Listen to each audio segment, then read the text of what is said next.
کہ میرا وطن اتر پردیش کا ضلع بہرائچ ہے. میری تعلیم کے 3 مراحل ہیں. تیسرا مرحلہ میرا علی گڑھ مسلم یونیورسٹی. اور کچھ اپنی میرٹل لائف کے بارے میں تو الحمدللہ 30 برس سے زیادہ عرصہ ہو گیا ہے میری شادی شدہ زندگی کو. میں سمجھتا ہوں کہ ہماری ازدواجی زندگی میں ٹیوننگ بہت اچھی ہے. ابتدا ہی سے میرے سامنے میری تربیت کرنے والے تمام لوگ جماعت اسلامی تھے، وابستہ تھے. مولانا ابو اللہ اصلاحی ندوی جماعت اسلامی کے اس زمانے میں امیر تھے میرے بچپن میں. انہوں نے اس کا نعرہ دیا الجمع بین القدیم الصالح والجدید النافع. جو نظام تعلیم رائج ہے وہ اخلاقیات کی تعلیم کا فقدان ہے. السلام علیکم ناظرین، خوش آمدید آپ کا ہمارے پوڈ کاسٹ شاہد ایک اسپیک، جس کے تحت ہم ایک سیریز چلا رہے ہیں snack pack know about me, جس میں سماجی، سیاسی اور ایسے لوگ جو سماج کے لیے خدمت کر رہے ہیں، لوگوں کی بھلائی کے لیے، ان کو مدعو کرتے ہیں اور ان کی زندگی کے بارے میں جاننے کی کوشش کرتے ہیں تاکہ لوگ اس سے انسپریشن حاصل کریں. آج ہمارے ساتھ ہندوستان کی ایک بہت معروف شخصیت موجود ہے جو عالم دین بھی ہے، اور یہ سوشل مسائل انسان کی زندگی اور ان کو ہدایت تک پہنچانے کے لیے کافی ان شعبوں میں انٹرسٹ رکھتے ہیں. آج ان کی زندگی کے بارے میں ہم جانیں گے، تو ہم ویلکم کرتے ہیں آج کے ہمارے مہمان خصوصی ڈاکٹر رضی الاسلام ندوی صاحب. السلام علیکم ڈاکٹر صاحب. جی وعلیکم السلام ورحمۃ اللہ وبرکاتہ. کیسے ہیں آپ؟ خیریت سے ہیں؟ جی اللہ کا شکر ہے، سب خیریت ہے. پہلے تو بہت شکریہ کہ آپ نے موقع دیا کہ آپ کا انٹرویو لے سکیں اور آپ کی زندگی کے بارے میں جان سکیں. ڈاکٹر صاحب، جیسے کہ یہ خاص انٹرویو آپ کی زندگی کے بارے میں ہے، آپ کی جرنی، آپ کیا نظریہ رکھتے ہیں لوگوں کو لے کر، چیزوں کو لے کر. ہم شروعات کرتے ہیں آپ کے بچپنے کے ساتھ. بتائیے کہ آپ کی پیدائش کہاں ہوئی تھی، کون سے سال میں، کس شہر میں، اور آپ کا بچپنا کیسا تھا، کیا ماحول تھا آپ کے گھر میں؟ جی بسم اللہ الرحمن الرحیم. دیکھیے میرا وطن اتر پردیش کا ضلع بہرائچ ہے. یہ لکھنؤ سے شمال میں نیپال سے ملا ہوا ضلع ہے، جو تعلیمی اعتبار سے بہت زیادہ پسماندہ رہا ہے. 1964 میں میری وہاں پیدائش ہوئی. میرے والد صاحب کا نام محمد شفیق خان ہے، تو وہ جماعت اسلامی کے رکن تھے، اس لیے انہوں نے میری تعلیم و تربیت کا انتظام گھر ہی پہ کیا. اور جماعت اسلامی کا جو ابتدائی جو کورس ہے وہ پورا کورس انہوں نے منگوا لیا تھا. اور پھر میری اور میری بڑی بہن کی تعلیم کے ساتھ انہوں نے گاؤں کے بچوں کو بھی اکٹھا کیا اور 2 اساتذہ کو اس میں رکھا. اور اس طرح بغیر کلاسز کا اعتبار کیے ہوئے، کلاس وائز کے بجائے جو کچھ جماعت کا نصاب تھا وہ منگا لیا تھا انہوں نے، اور اس کے ذریعے ایک چھوٹا سا اسکول انہوں نے قائم کر لیا تھا. تو وہاں میں نے درجہ چہارم تک کا نصاب اپنی تعلیم شروع ہونے کے بعد 2 سال کے اندر اندر پورا کورس میں نے پڑھ لیا تھا. ڈاکٹر صاحب، آپ جب شروعات میں یعنی کہ جب چھوٹے کلاس میں تھے تو آپ کا فارمل ایجوکیشن کیا رہا؟ کیا آپ جدید تعلیم سے بھی واقف رہے یا مدرسے میں قرآن حدیث اس سے صرف آپ کو؟ دیکھیے میری تعلیم کے 3 مراحل ہیں. ابتدائی تعلیم میری جماعت اسلامی کا مرکز جب رامپور میں تھا، جی، تو وہاں ابتدائی تعلیم کا انتظام جماعت کے وابستہ بچوں کے لیے کیا گیا تھا. میرے وہاں سے فراغت کے کچھ دنوں کے بعد ہی ایمرجنسی نافذ ہو گئی تھی 1975 میں. 75 میں. جی تو پھر میری تعلیم کا دوسرا مرحلہ دارالعلوم ندوۃ العلماء لکھنؤ میں ہوا. جی، میں والد صاحب نے اس وقت کے امیر جماعت مولانا ابو اللہ صاحب سے مشورہ کیا کہ میرے بچے نے 8واں پڑھ لیا ہے درسگاہ سے، اب اس کو میں کہاں بھیجوں. تو مولانا نے یہ مشورہ دیا کہ اس کا داخلہ آپ ندوہ میں لکھنؤ میں آپ کروا دیجئے. وہاں میں نے 8 سال سے کچھ زیادہ عرصہ گزارا، اور وہاں میری ثانویہ کی تعلیم، اس کے بعد عالمیت اور فضیلت کی تعلیم میں نے حاصل کی.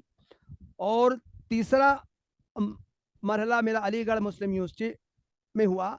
ندوہ سے فضیلت کرنے کے بعد میں نے علی گڑھ کا رخ کیا. وہاں میری اسٹوڈنٹ لائف 10 سال رہی ہے. علی گڑھ سے میں نے BUMS یعنی یونانی میں گریجویشن اور پوسٹ گریجویشن MD میں نے علی گڑھ سے یہ دونوں ڈگریاں حاصل کی. جی ڈاکٹر صاحب، کیونکہ اس وقت یعنی آپ کافی ساری کاؤنسلنگ کرتے ہیں فیملی کو لے کے، میرج لائف کو لے کے، لوگوں کی ازواجی زندگی، ان تمام کو لے کے اس میں جو پیچیدگیاں ہوتی ہیں، تو آپ کے بارے میں بتائیے کہ کس عمر میں آپ کی شادی ہوئی تھی، کیسے، یعنی کہ آپ نے کیا چیزیں دیکھنا چاہی تھی اپنے رشتے میں، اور کچھ اپنی میرٹل لائف کے بارے میں کچھ واقعات.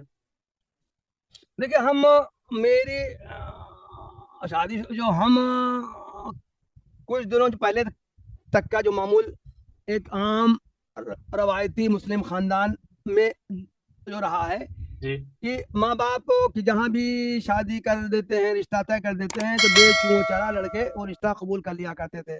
جی تو اسی طرح میری بھی شادی ہوئی ہے. میں ضلع بہرائچ کے جو امیر مقامی تھے جی حکیم محمد سلیمان صاحب، جی تو ان کے یہاں والد صاحب کا آنا جانا تھا.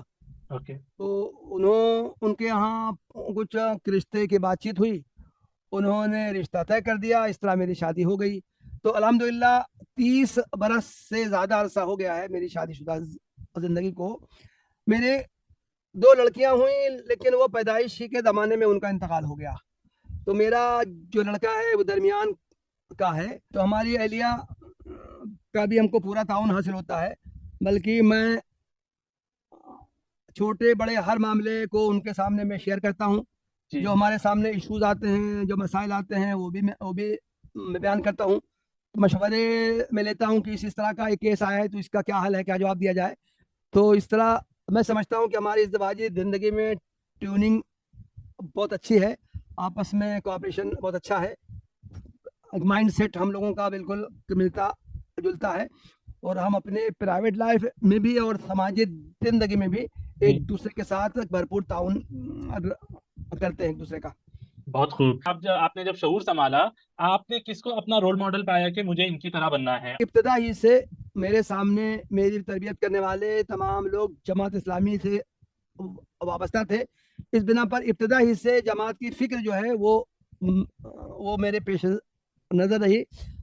والد صاحب ہمارے جماعت اسلامی کے رکن ہونے کی وجہ سے انہوں نے جماعت کا پورا لٹریچر جی خود ہمارے گھر میں موجود تھا. اور جن دنوں میں رامپور میں تھا ان دنوں میں بھی میرے والد صاحب نے خصوصی طور سے جماعت اسلامی کا بنیادی لٹریچر، جماعت اسلامی کی اہم کتابیں میرے لیے فراہم کر دی تھی. مولانا ابواللیث اصلاحی ندوی جماعت اسلامی کے اس زمانے میں امیر تھے میرے بچپن میں. تو میں کہہ سکتا ہوں کہ میں نے ان کا اپنا رول ماڈل بنایا. اسی طرح جو میرے اساتذہ تھے جو رامپور کے، جناب عرفان خلیلی، جناب مولانا محمد سلیمان قاسمی، مولانا محمد ایوب اصلاحی، اسی طرح رامپور میں جناب مائل خیرآبادی، یہ تمام جو جماعت کی جو بزرگ ترین جو شخصیات تھیں، ان سے ان کی وہاں مجھے شفقت حاصل تھی. تو گویا کہ میری شخصیت میں ان لوگوں کا اثر اور کردار اور فکر رچ بس گئی تھی. دارالعلوم ندوہ، اس کا کافی رول رہا یہ، کیونکہ انڈیپینڈنس سے پہلے قائم ہوا تھا. تو آپ کے اس دوران جو رہائش تھی اس کے بارے میں، اور دارالعلوم ندوہ بالخصوص اس کا کیا رول رہا ایجوکیشن میں، لوگوں تک تعلیم پہنچانے میں، اس کے بارے میں کچھ بتائیں ہمیں. دیکھیے، ندوۃ العلماء کے قیام سے پہلے جی مسلمانوں کی تعلیم کے 2 دھارے چل رہے تھے، اسے ہم کہہ سکتے ہیں. جی ایک تو تھا دارالعلوم دیوبند، جی اور دوسرا تھا علی گڑھ مسلم یونیورسٹی. دونوں کے الگ الگ دائرے تھے، سرگرمیاں تھیں. دارالعلوم دیوبند ایک دینی تعلیم کا ایک عظیم ترین ادارہ تھا، اور علی گڑھ مسلم یونیورسٹی ایک عصری تعلیم کا ادارہ تھا. تو ندوہ کے بانیوں نے دونوں کے درمیان ایک تعلیم کا ایک نیا رجحان عام کیا. انہوں نے اس کا نعرہ دیا، الجمع بین القدیم الصالح والجدید النافع، یعنی کہ ندوہ کے ذریعے قدیم صالح اور جدید نافع کو جمع کرنے کی کوشش کی جائے گی. تو اس کے علاوہ ندوہ نے جی وسیع المشربی کا درس دیا، جو مسلکی عصبیتیں اور دوسری جو عصبیتیں جو پائی جاتی تھیں اس کے درمیان ندوہ نے اتحاد بین المسالک کی راہ دکھائی، فکری توسع کو پیش کیا. تو اس حیثیت سے ہم سمجھتے ہیں کہ ندوہ کا جو منہج تعلیم ہے وہ اپنی ایک انفرادی حیثیت رکھتا ہے. ڈاکٹر صاحب، جیسے دارالعلوم ندوہ اس لیے قائم ہوا تاکہ عصری علوم اور جدید علوم ان کو کولیبریٹ کر کے، ان کو سینرجائز کر کے، ان کو ایک مقام سے پھیلایا جائے لوگوں میں.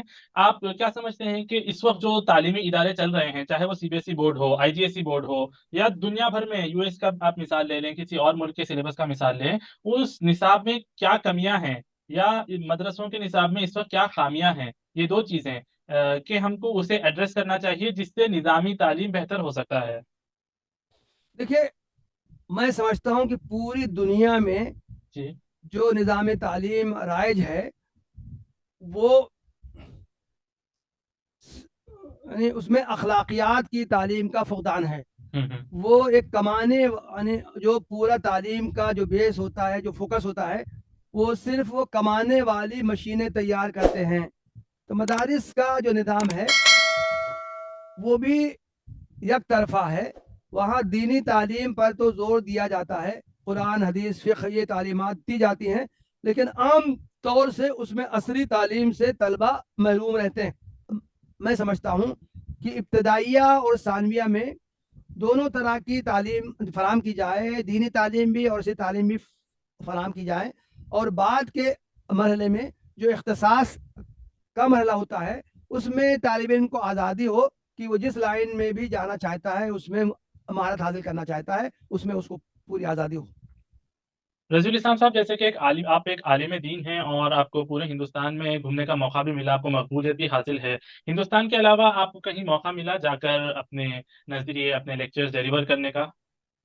دیکھیے، مجھ کو کئی مرتبہ پاکستان کے سیمیناروں میں حصہ لینے کا موقع ملا ہے. اس کے علاوہ سعودی عرب، امارات وغیرہ بھی مختصر وقت کے لیے وہاں بھی جانے کا موقع ملا ہے.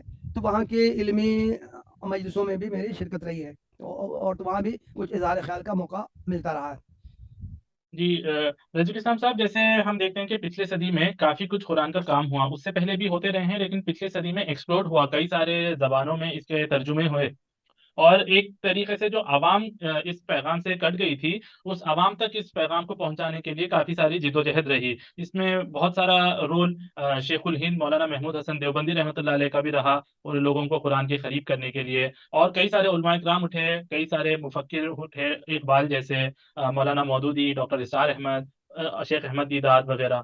آپ ان تمام علماء کرام، جتنے لوگوں نے جد و جہد کی، ان کے بارے میں، یعنی کہ ان کی جد و جہد کا کیا نتیجہ نکلا ہے اب تک؟ بالخصوص مولانا مودودی کی اگر بات کریں، ان کے جو کام تھا مشن اقامت دین کا، اور پھر ڈاکٹر اسرار کا جو کام تھا، یہ کہاں تک آگے بڑھا ہے؟ دیکھیے، حدیث میں ہے کہ اللہ تعالیٰ ہر صدی میں کچھ لوگوں کو توفیق دیتا ہے جو کہ دین کی تبلیغ و اشاعت کا کام انجام دیتے ہیں. اس پر جو لوگ اعتراضات کرتے ہیں ان کو دور کرنے کی کوشش کرتے ہیں، اور جو انحراف، جو غلو لوگ جو پیدا کرتے ہیں اس کا بھی وہ ازالہ کرتے ہیں. تو اس طرح کی پوری اسلام کی 1400 سال کی تاریخ ہے، ہر صدی میں ایسے علماء پیدا ہوتے رہے ہیں. آپ نے یہ جن شخصیات کا نام لیا ہے ان کا تعلق گزشتہ صدی سے ہے. تو الحمدللہ یہ گزشتہ جو صدی اس معاملے میں بہت بہت زرخیز رہی ہے کہ اس میں خاصے علماء پیدا ہوئے ہیں، اور انہوں نے اپنے طور سے دین کی تبلیغ کی، اشاعت کی، اور صحیح اسلامی فکر پیش کرنے کی خدمت انجام دی ہے. تو میں سمجھتا ہوں کہ ان کی کوششوں کے اثرات ہمارے سامنے آئے ہیں. اس کو میں ایک مثال سے یاد کرتا ہوں. آپ نے قرآن ہی کی بات کہی ہے.